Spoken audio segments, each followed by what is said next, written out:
Good morning বন্ধুরা। দেখো আবারও একটা নতুন সকালে চলে এলাম তোমাদের সাথে গল্প করতে।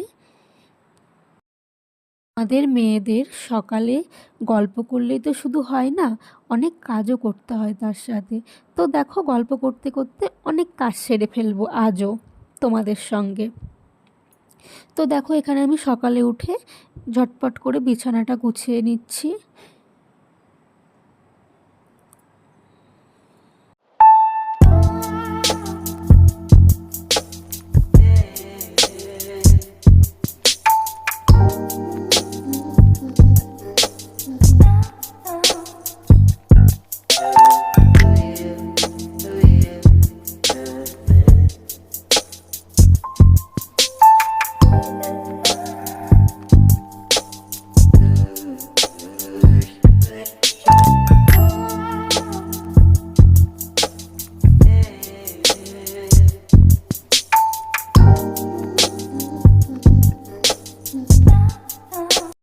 দেখতেই পাচ্ছ পর্দা দিয়ে এই যে ডিজাইনটা করা আছে, গাছ গাছ টাইপের যে ডিজাইনটা করা আছে লাইটিং দিয়ে।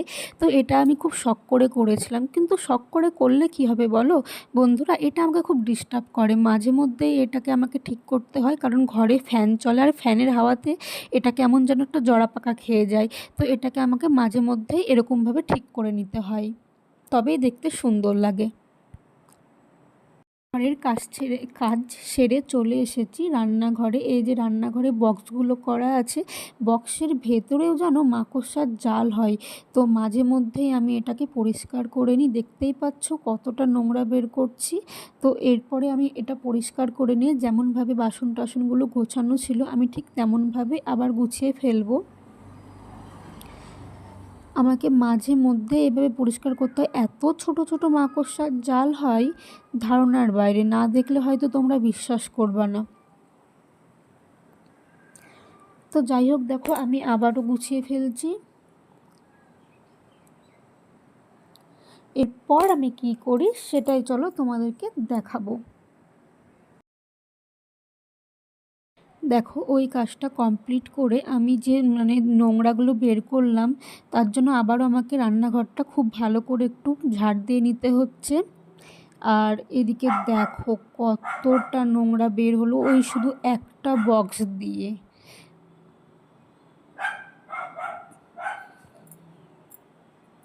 দেখতেই পাচ্ছ কতটা নোংরা বেরোলো। খুদি খুদি নোংরা মাকড়সার জাল সব বেরোলো দেখো। তো এই যে দেখো বাবুসোনা কিন্তু কিছুতেই সরবে না। আমি যে ঝাড় দিলাম তবুও সরবে না। সেই বলে বলে ওকে সরাতে হলো, তারপরে আবারও এসে বসে পড়েছে। তো দেখো আমাকে বাসন তো তুলতে হবে, তো ওকে আমি ডিস্টার্ব না করে ওর পাশ দিয়ে কোনো মতে আমি উঠে গেলাম, কারণ ও এই জায়গাটায় বসতে খুব পছন্দ করে। যাই হোক, আমার নিচের কাজকর্ম সারার পরে আমি চলে যাচ্ছি এবার স্নান করতে। স্নান করে এসে তোমাদের সাথে দেখা হচ্ছে। তো দেখো আমি আবারও স্নান করে চলে এসেছি তোমাদের সামনে। তো এবার আমি একটু ক্রিম মেখে নেব। তোমরা তো জানোই আমি অ্যালোভেরা জেল ছাড়া আর কিছুই মুখে ইউজ করি না। তো যাই হোক, স্নান করে উঠে আমি একটু ক্রিম লাগিয়ে নিলাম, দিয়ে এরপর চলবে সারাদিনের মতো আমার কাজকর্ম। তো দেখো আমি রেডি হয়ে আবার নিচে চলে এলাম, কারণ 12টা 12:30 বেজে গেছে। আজকে রান্না করার আগেই স্নান করে নিলাম। তো স্নান করে এসে এবার রান্নাটা বসাবো। এবার দেখো আমি ভাতটা বসিয়ে দিলাম চটপট করে, কারণ 12:30 বেজে গেছে। তো দেখতেই পাচ্ছ আজকে আমি টিমনিগুলো মুছে নিয়েছি। কেমন যেন সুন্দর চকচক করছে সব কিছু। আর এদিকে দেখো আমার ভাতও ফুটে গেছে, আর মা এদিকে আমাকে সবজি কেটে দিচ্ছে। আজ হবে ডাল, পটল ভাজা, আলু ভাজা আর দই কাঁঠাল।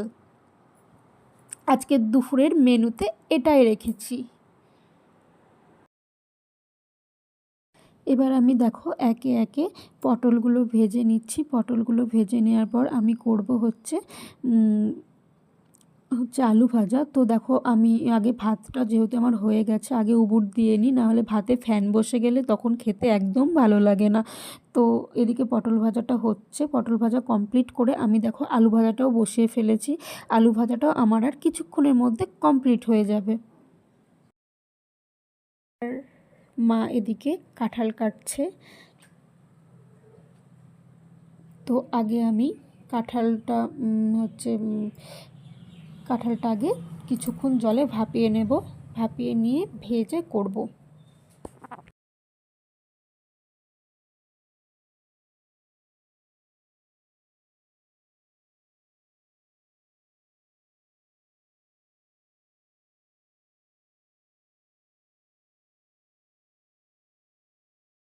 তো দেখো আমি এবার গরম জল করে ওর ভিতরে কাঁঠালগুলোকে দিয়ে দিচ্ছি। তো কাঁঠালগুলো কিছুক্ষণ একটু ভাপিয়ে নেব, হালকা সিদ্ধ করে নেব। সিদ্ধ করে নেওয়ার পর কাঁঠালটা রান্না করব। আজকে শুধু কাঁঠাল রান্না করব না, দই কাঁঠাল রান্না করব। চলো সেটাই তোমাদেরকে দেখাবো।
সমস্ত কাজ সেরে চলে এসেছি আমার ঘরে। তো তোমরা তো দেখলেই আমি স্নান করে আজকে রান্না করতে গেছিলাম। তো প্রচণ্ড ঘেমে গেছি। তো এসে আগে ঝটপট করে মুখ টুকগুলো ভালো করে ধুয়ে নিলাম জল দিয়ে। তো যাই হোক, আজ আমার ভিডিও এইটুকুই। দেখা হচ্ছে নেক্সট ভিডিওতে।